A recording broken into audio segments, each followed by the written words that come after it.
I know exactly what I saw, and I'll never forget the feeling of it. This all happened a few years back, in 2017. I was staying at my grandmother's old property in Virginia. She had this big piece of land, enough acres that the woods started right behind her backyard. On one corner of it, like 100 yards down past the line of trees, was this small family graveyard. A lot of families out there still had those. It wasn't a big cemetery, just maybe 8 or 10 old headstones, mostly from the late 1800s and early 1900s. My grandmother would always tell us as kids that our great-great-grandparents were buried there, along with a couple of their kids who didn't make it past childhood. It was kind of eerie, but also kind of normal if you grew up out there. Those graves had just always been part of the land. I was 23, and I'd just gone through a breakup that left me feeling like I needed to get away from everything. I had been working at a warehouse in Richmond for about 2 years, saving up to maybe get my own apartment. But when me and my girlfriend split up, I left that city life behind for a while and came back to stay with my grandmother. She always had an extra room. She lived in this old 2-story house. I mostly helped her with yard work, clearing brush, repainting the back porch railing. She was in her late 70s then and couldn't do much herself anymore. Every evening she'd cook, usually way too much food for 2 people. Stuff like meatloaf, cornbread, collard greens, or fried catfish from the freezer. She'd always send me to Food Lion down in town to pick up milk or butter or whatever she ran out of. First weird night came after about a week of being there. It was late, close to midnight, and I couldn't sleep. I'd been sitting on the back porch in a folding lawn chair, just scrolling on my phone and listening to the cicadas. The porch light had one of those yellow bulbs that's supposed to keep bugs away, but moths still swarmed it. I remember I had a half-empty Dr. Pepper can on the railing and was wearing sweatpants and an old warehouse hoodie. When I finally stood up to head inside, I caught movement down near the woods where the family graves were. It wasn't just shadows from the trees. I could clearly see a man sitting right on one of the gravestones. Maybe one of the neighbor kids was messing around, but when my eyes adjusted, I could see it wasn't a kid. He was sitting perfectly still, facing away from me, hunched forward a little. It looked like he was in dark clothes, maybe a jacket, but it was too far to make out clearly. I actually called out, "Hello," because I figured someone had wandered onto the property. He didn't turn or answer.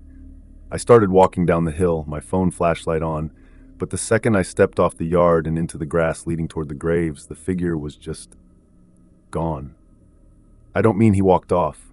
I mean I blinked and there was no one there. Just the headstones, quiet and old, with weeds pushing up around them. I stood there like an idiot for a while, shining my light across the stones, even walking between them. Nothing.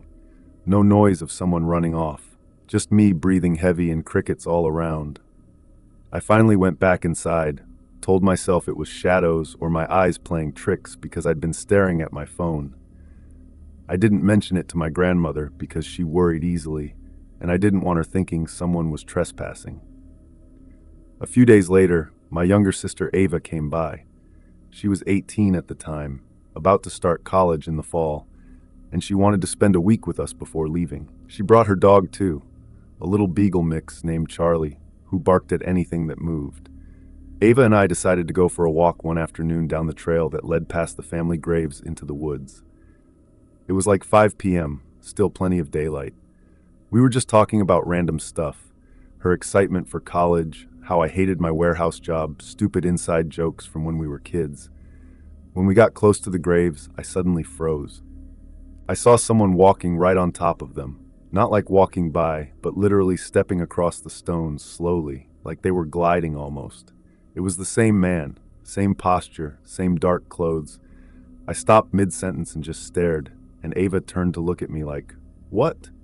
She didn't see anything. I pointed and said, "Right there, do you not see that guy?" But she just shook her head. She thought I was messing with her. Even Charlie the dog didn't react. The figure kept walking slowly across the graves and then faded out like smoke until there was nothing. I felt sick immediately, like my stomach dropped into the dirt. I told Ava I wasn't feeling good and we should go back. She teased me about being dramatic, But when we got to the house, I ended up lying in bed the rest of the evening with chills and nausea. For the next 3 days, I couldn't keep food down. My grandmother thought I caught some kind of flu. The worst night came after that. I'll never forget it. I had finally fallen asleep around 2 a.m. after tossing and turning. The old house always creaked, and the fan in my room made this low rattling sound, so I never really slept well. At some point, I woke up without really opening my eyes all the way. You know that feeling when you're half awake and something feels off? That's what it was. I felt this heavy weight on me, pressing me down into the mattress. I thought I was having a bad dream, and I opened my eyes. There was something on top of me. It looked like the same man I'd seen at the graves, but his face was weird. It was blurred, like when a camera smears movement, and his eyes were just two black hollows. His hands were pressing into my shoulders, and his whole body was pinning me down. I couldn't move. I couldn't even scream at first, like my voice was gone. When I finally let out a sound, it came out like a strangled gasp. The last thing I remember is his face lowering close to mine, that blur and blackness filling my vision, and then everything going black. When I woke up, the sun was coming through the window. My grandmother was standing over me, worried, asking why I was screaming. Ava was in the doorway, looking freaked out. They hadn't seen anything, just me yelling in my sleep. After that night, I refused to sleep in that room alone. I crashed on the couch downstairs with the TV on for background noise. For the rest of the week, I felt drained, pale, like I hadn't really slept. My grandmother wanted to take me to the doctor, but I kept saying I was fine. The strange thing is, it all stopped once I left. About 2 weeks later, I got a call from a buddy in Charlotte, North Carolina, who said there was an opening at the auto shop he worked at. I packed up and left my grandmother's place that weekend, moved to the city, and started working there. From the moment I left her property, the figure never came back. No sickness, no nightmares, nothing. Sometimes when I go back to visit, I can't bring myself to walk down to the family graves anymore.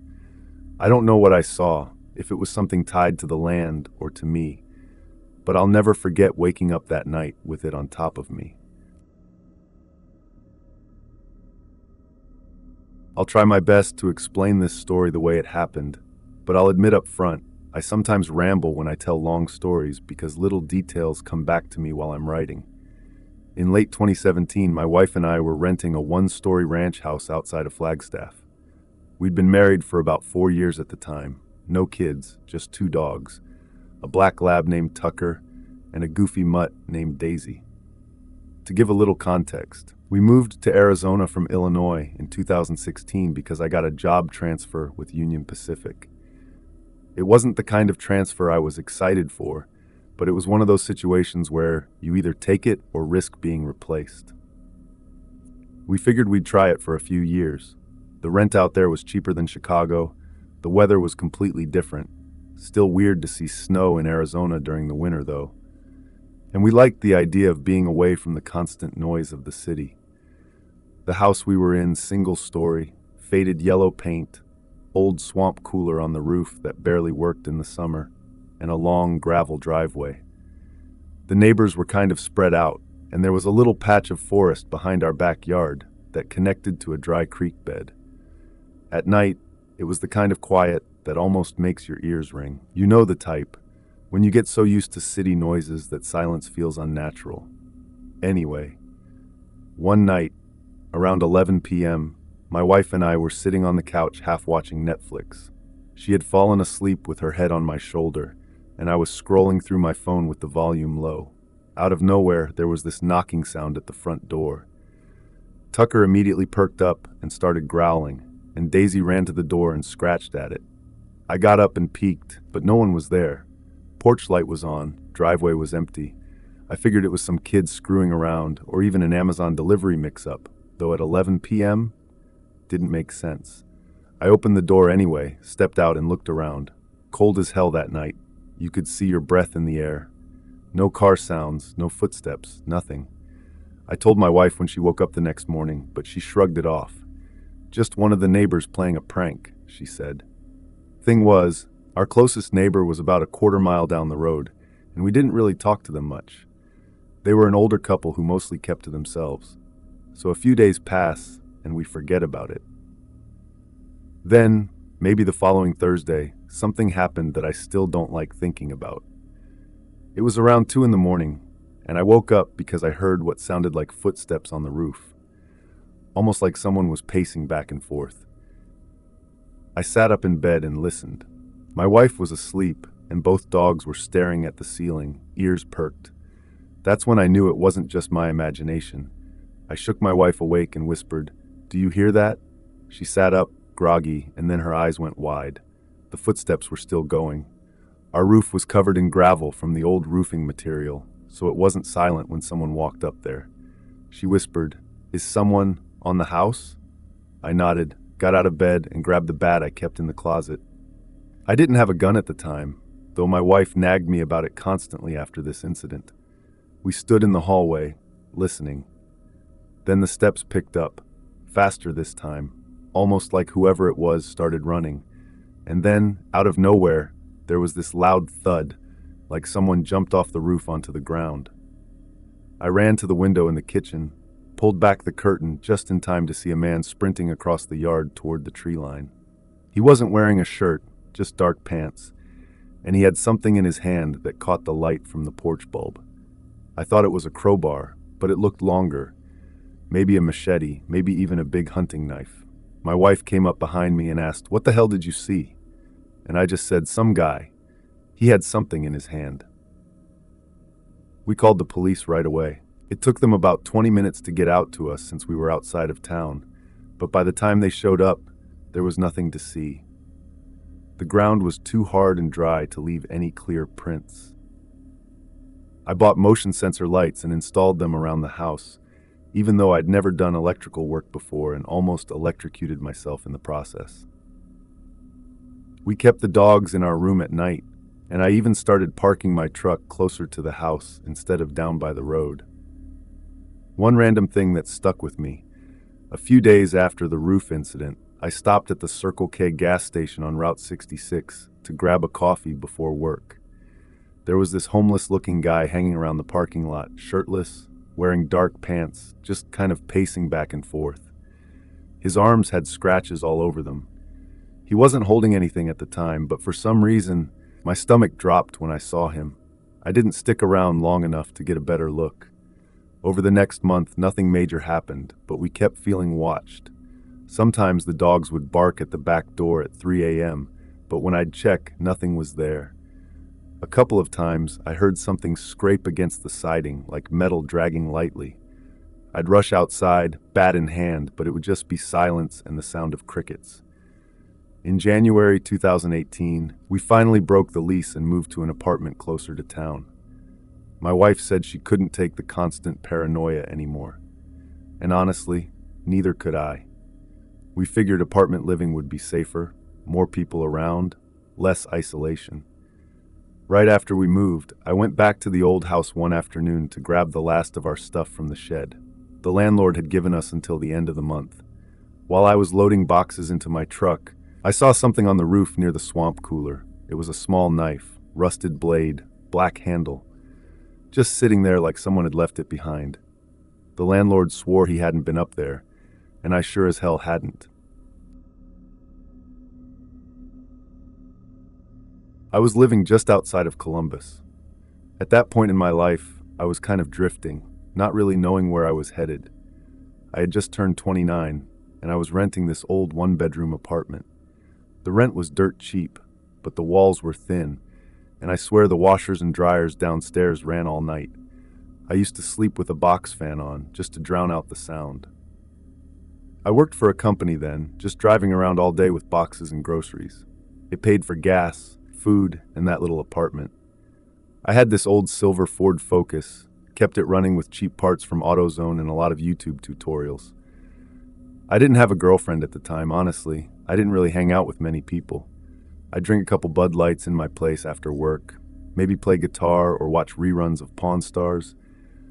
Life was just kind of on autopilot.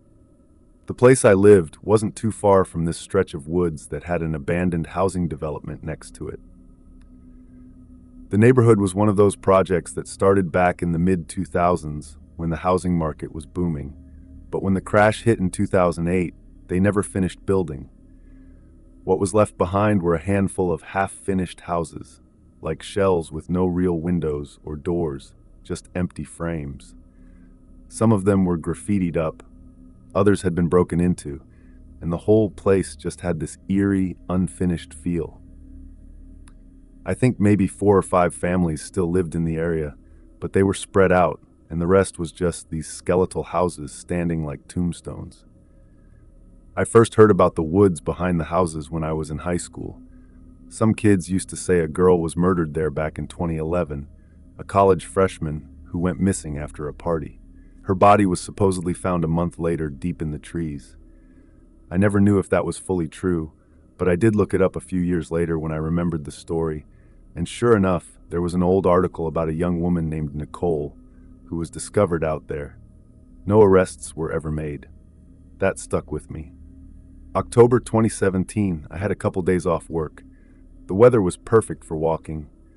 I grabbed a hoodie, stuffed my earbuds in, and decided to take a long walk through the abandoned house section. I figured I'd cut through the woods for a bit, get some fresh air, maybe even take some pictures of the leaves changing colors. I was trying to get back into photography then.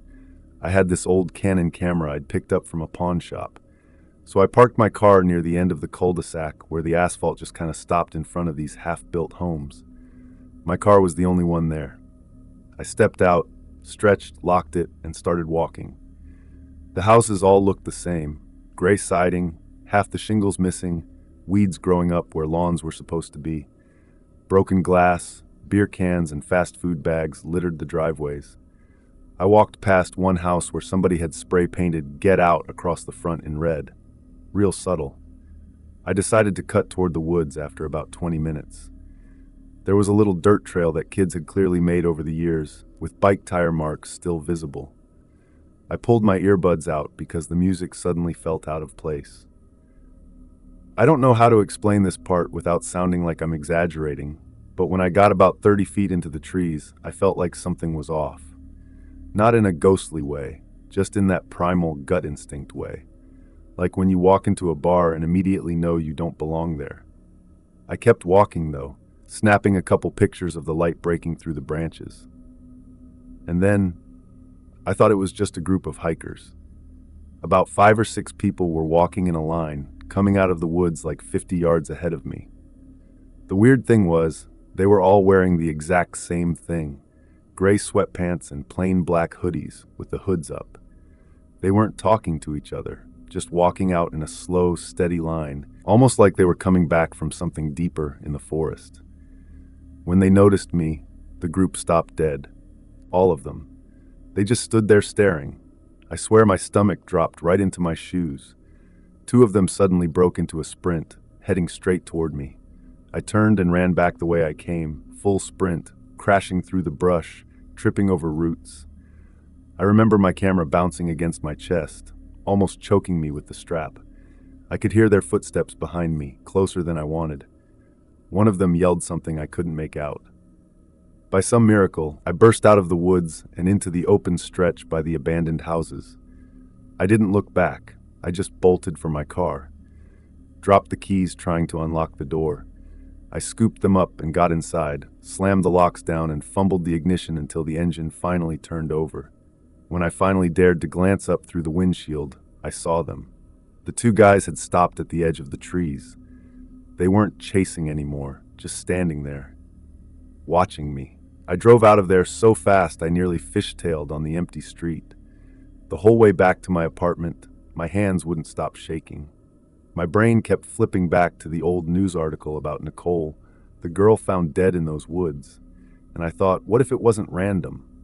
What if she ran into the same kind of people I just did?